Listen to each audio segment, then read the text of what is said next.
Yeah, g'day everyone, how's it going?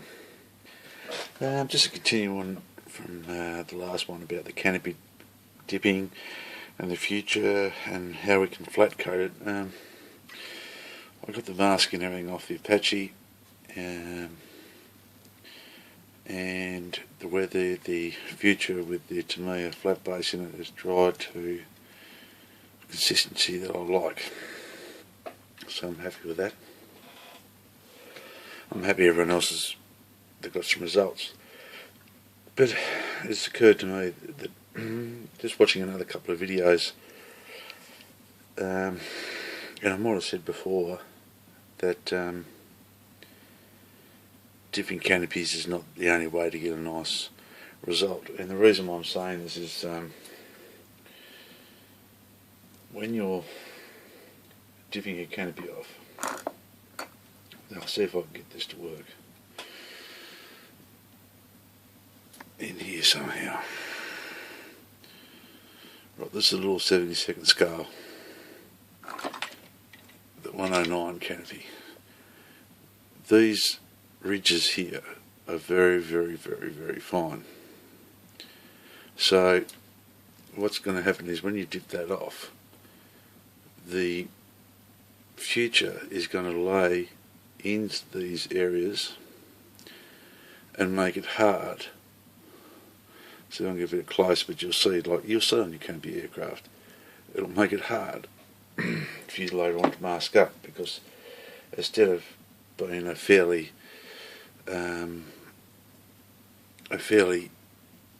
predominant recess for the canopy where we can use to mask round, it's not. The future will actually fill that up. I was speaking to a guy the other day, and his technique, what he's been doing is, and I'm going to give it a go on this one, and I think it makes plenty of sense. He actually masks his canopy up first, cleans the canopy of course, masks the canopy up, sprays the framework, then when he's finished he dips it off, takes the mask off, dips everything off with the painted canopy, and then very, very carefully goes around with a thin brush with some flat coat and just tidies up, dulls off around the canopy where it's glossed. Now, I think that makes a hell of a lot of sense. I've had trouble in the past with trying to find, especially on this kit here now, it looks pretty rough, and I'm glad that around the outside of the canopy here, as you can see, like where it's turned out a little bit rough, because these weren't dipped in future at all. I've got to finish polishing them up, but around here will be a white or a grey anti-fogging line that goes around the outside of the canopy, so I can tidy that up a little bit. When I dipped off the canopy on this Kawasaki trainer, there is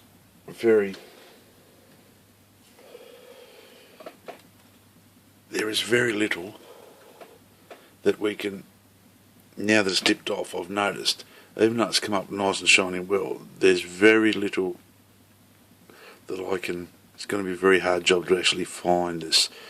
So I'm going to have to cut some thin strips and work my way around, but I've lost the definition of where the canopy framing is. Now canopies aren't, the framing work is not thick, shouldn't be that pronounced on an aircraft anyway, they're fairly flush. But that's the problem that I've had, and this other guy's had a problem with, and this reverse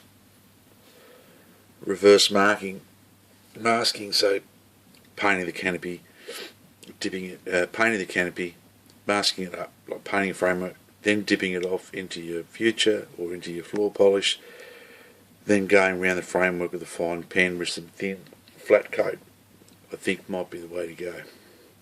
So I'm going to try this on the on this 109K. I keep calling it a G in the other videos, I'm a bit of a nitwit. But so far, look, a little bit of filler on this old girl.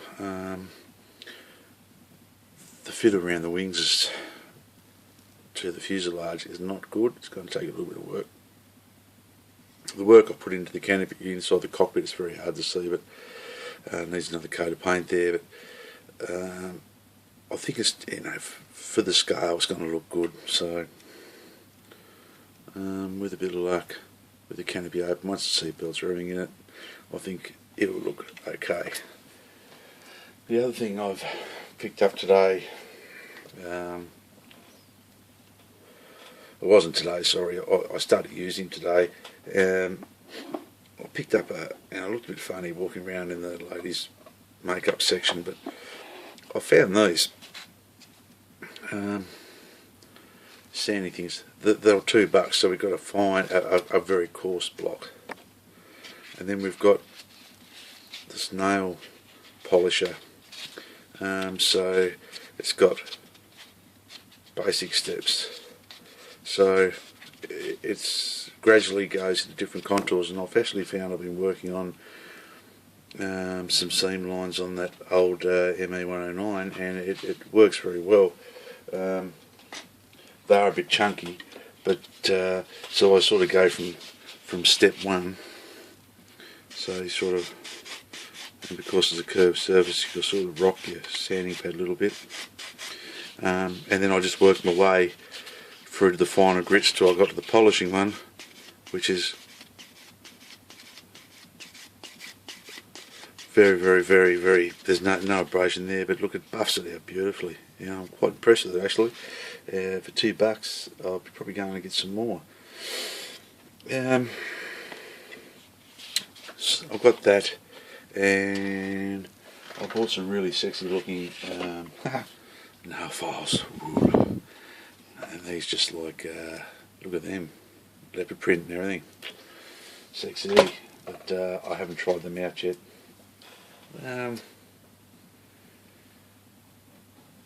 But we'll be trying the reverse canopy dipping off on this one. We'll start the base work off for the we'll start the base work out for the Apache helicopter. I'll show you how to build a easy base. You probably know how to do it yourself, but for some that we're just going to use some basic household items and a bit of paint and some washes and a few things, and try to build a sort of a base. I'm trying to find some research at the moment on what sort of Israeli sort of a designated area where they park the helicopters, what it looks like.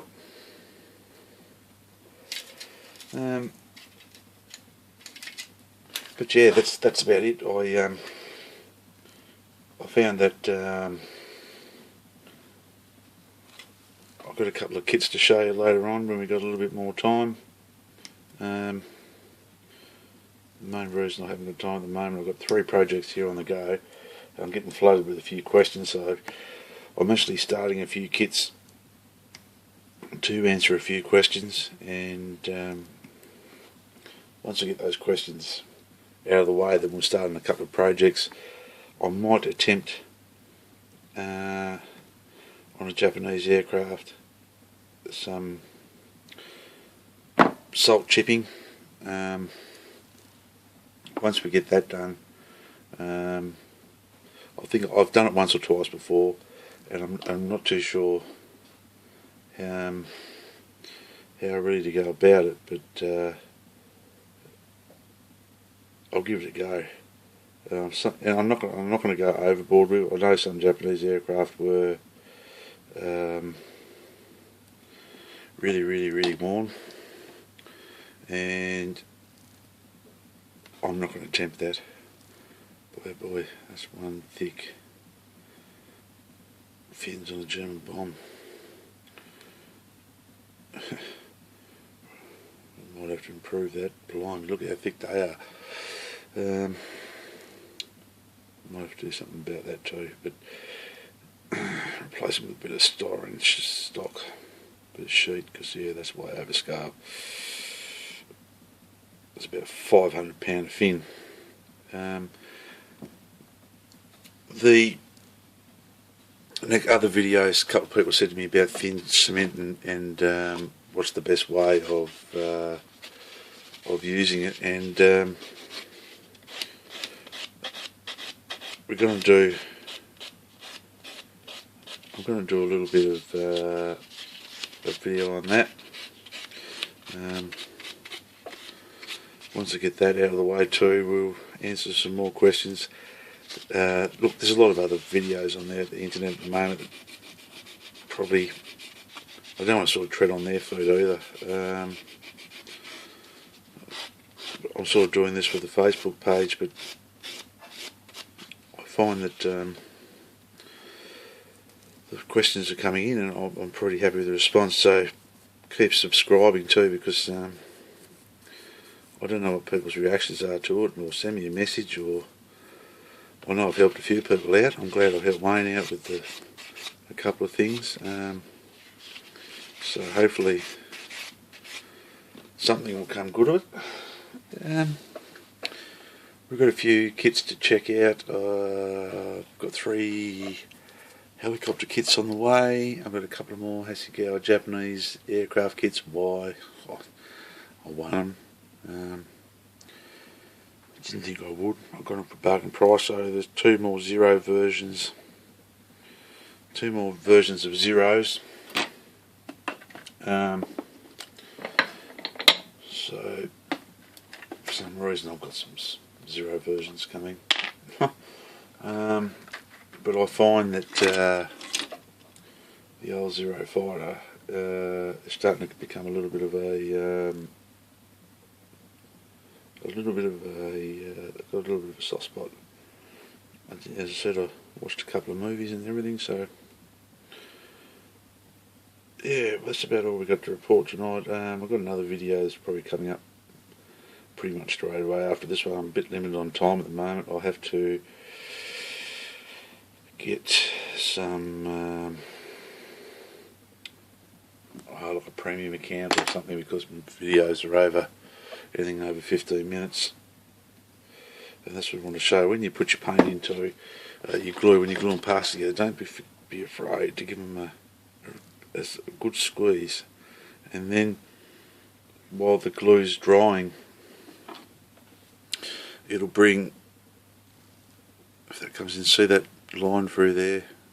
Well, that's melted plastic with the glue, and it makes it a lot easier to fill any gaps in if you give them a squeeze. So glue, squeeze, push out a bit of plastic, helps them bond together. And tried a couple of different fillers on this one too. This one I've been using a combination of Squadron White, which I've forgotten how good it really was. I'll tell you what, I've had trouble with Squadron Putty, and I don't know if anyone else has with Squadron Green. I never ever get to use it all, and I put the lid back on properly and everything, but it seems to dry out and go off. I don't know if anyone's had that trouble. And I've had use a bit of combination with this one. I also picked some of this up the other day. Now this will be the all-purpose thinner I use for your Mr. Surfacer and your Tamiya primer. So it's lacquer based. Now I got 1 litre, and look, make sure that you look after yourself. Poisonous. I got 1 litre of this for the price of a bottle of Tamiya thinner, which is 250ml. I got it for virtually the same price. So make sure you wear, a mask, well ventilated room. Don't keep the whole can. Decant some into a nice airtight jar. And look after it. But we'll try that later. Anyway, guys, I'll go. And thank you again. Model hard, and keep the glue and paint flowing, and keep up with the good work. See ya.